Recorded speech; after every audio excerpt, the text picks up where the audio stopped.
그렇다면 국내 빅테크 기업들 이 대장주 중에 특히 카카오 주가 어제 5만원 선 밑으로 내려갔습니다. 49,700원으로 마감을 했어요.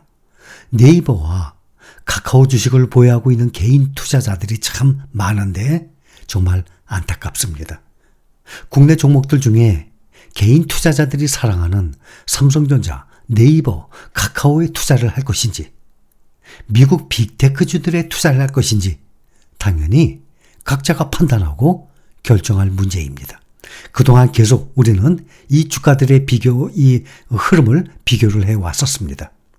카카오 주가가 5만원 선이 깨진 것은 지난 2022년 11월 7일 이후 7개월 반 만이에요.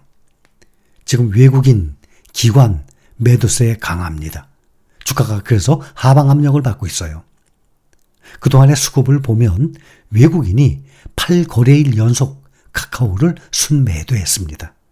기관은 6거래일 연속 순매도예요. 이러니 주가가 떨어지지 않을 수가 있겠습니까? 반면에 개인은 8거래일째 카카오를 순매수하고 있는 상황입니다. 카카오는 전일까지 8거래일 연속 하락 마감했어요. 24일 오늘자 한국거래소에 따르면 최근 한 달 5월 22일에서 6월 22일 한 달 동안에 이 개인들은 네이버와 카카오를 각각 3,469억 원, 2,673억 원 순매수했습니다. 이렇게 사람마다 생각이 다 다르죠. 이 기간 네이버와 카카오는 코스피 시장에서 개인 순매수 상위 2위, 4위. 이 두 종목은 6월 들어서는 개인 순매수 상위 1위, 2위. 올해 이 6월달 이달에 들어서 가장 많이 매수한 1위, 2위예요. 네이버와 카카오. 이렇게 네이버와 카카오를 집중적으로 매수하는 이 개인들이 있는 반면에 또 미국의 애플, 테슬라, 엔비디아, 빅테크주들을 또 매수하는 개인들이 있습니다. 과연 앞으로 3년 후, 5년 후 장기적으로 보면 어떻게 투자하는 사람들의 수익률이 더 나을까? 뭐 뚜껑 열어봐야 알겠죠. 그때 돼봐야 알겠죠.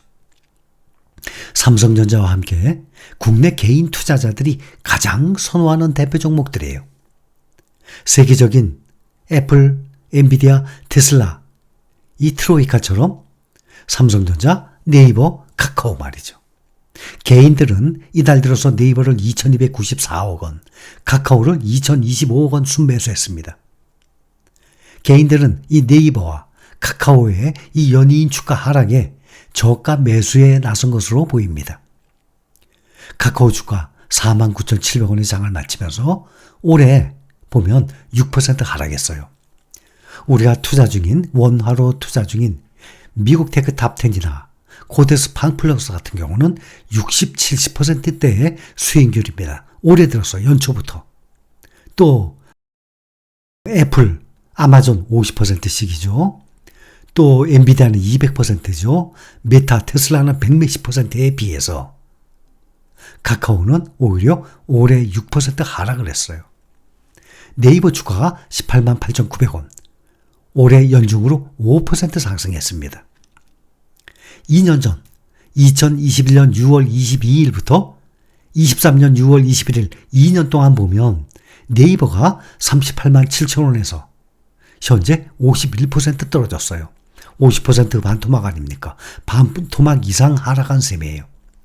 또 같은 기간에 14만 2,500원에 거래되던 카카오, 현재 비교하면 5만 원 이하죠. 65% 하락했어요. 하락폭이 더욱 큽니다.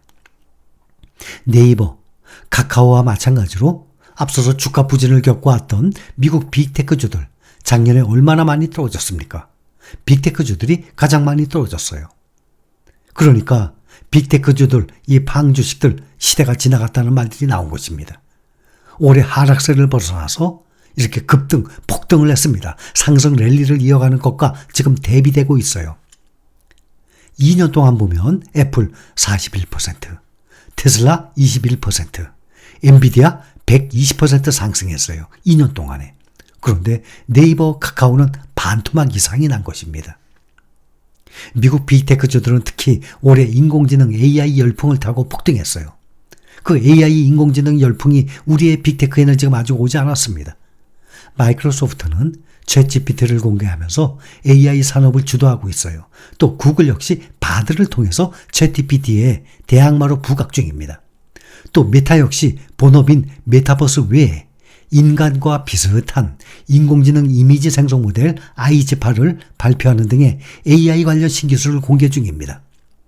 네이버와 카카오도 역시 한국형 AI 대장주를 표방하고 있어요.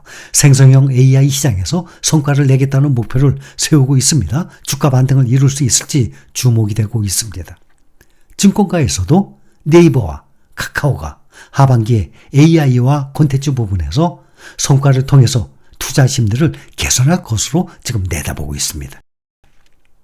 국내 빅테크주에 반도체를 비롯한 빅테크주에 또 반도체뿐만 아니라 국내에 투자할 것이냐, 세계 1등 미국 시장에 투자할 것이냐, 요즘 한창 뜨고 있는 일본에 투자할 것이냐, 중국에 투자할 것이냐, 인도, 베트남에 투자할 것이냐, 각자가 판단하기 나름입니다.